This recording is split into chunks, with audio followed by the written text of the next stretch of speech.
welcome to the Fritz Hot Zone Show, starring Mr. Fritz. Ta-da!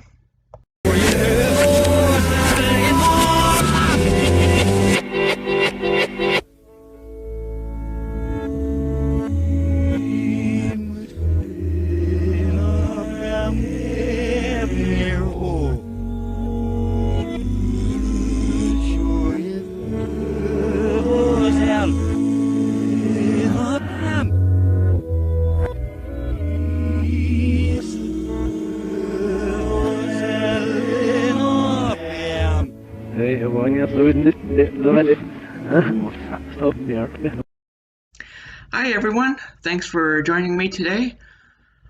Hope your day's been going well so far.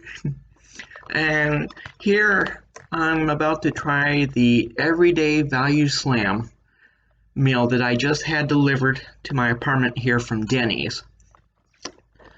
And the Everyday Value Slam was $4.99, and it came with 2 pancakes, eggs of your choice, and then a meat of your choice. So I had my eggs scrambled, and I also chose the 2 bacon strips. You can see right there. Smells fresh. Well, let's give it the old college try. Let's see.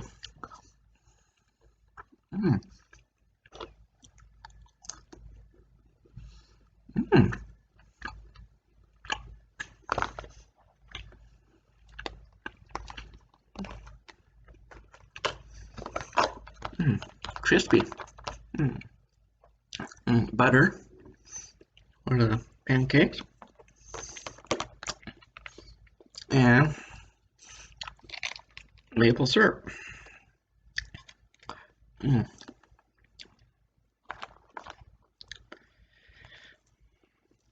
Let's see.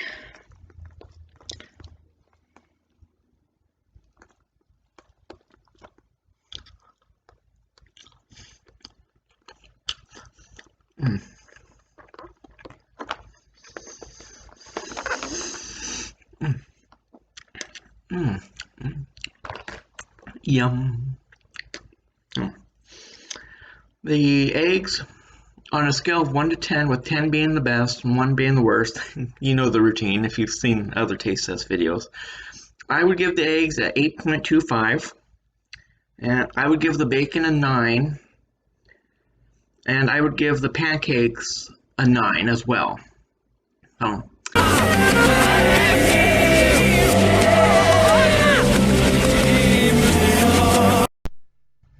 And now I would like to read a short story I wrote called Build a Garage. Build a garage in the field. The other thing I was interested in was flagstone. Then, when I got construction started, I said, if you're going to call a house, I think it's going to come a certain way because the place is going to look flat. I knew right away the garage was going to take 4 months to build. The next step came up was, you're going to have to come into it and go through the garage, and there's just one more door. I had this big window, like to get on as many as I could. It was a really nice garage, but it was just out of control. They did that big opening at a bit more and having the big glass garage door down, a bigger space in the back. That started getting me really uncomfortable with the way the garages were being built. And it's been good as far as the way that I'm doing the house. So when I came in the space, the aurora felt good. And I think that having open space, it was just really good as far as my place. I'm happy to say that I've got the biggest home we've ever owned. I'm in my last home. It felt pretty good. And I think in the process, we ended up with the most expensive house after construction. I took away all my furniture from the last place I owned, but I did it, and it's been good for me.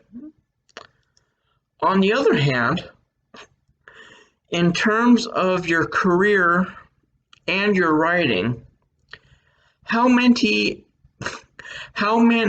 interviews have you done with musicians? And what's the most difficult job you've had? I've done it about 1 of 5 interviews in my life. I don't really remember them. I don't remember them very much. It feels really good, but I know one thing from my life. I remember it very well. I've been living in London for about 8 years now, and I've never flown anywhere else.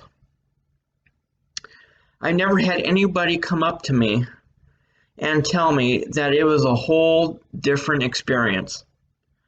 The thing is, I do think I've had about 1 or 2 in a year since I've come back from a tour of Europe, doing so much stuff for so many other than myself. I've been touring for 8 years.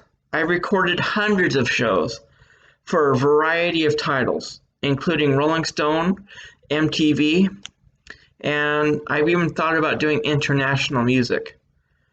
This time I was living in a different experience, and I thought, this is not something I'm doing with anybody else, I'm happy to say. When I told you about getting involved in the music business, I had a personal connection with your brother, Jim, that has also been a big part of your personal life. What are your personal reflections on your music and your career choice, Snowman Dan and Rachel? I was pretty surprised because of all the musicians.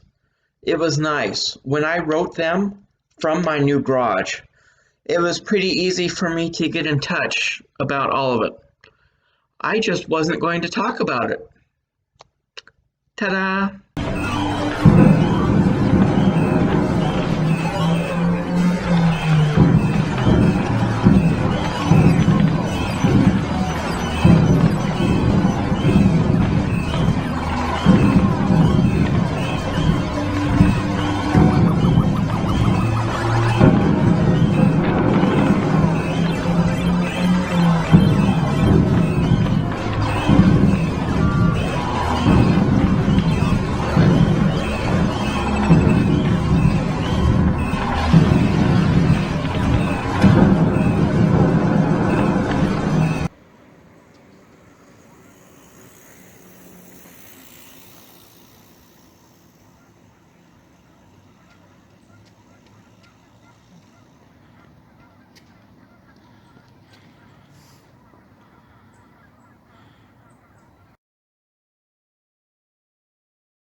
Rub some bacon on it, rub some bacon on it, rub some bacon on it, yeah!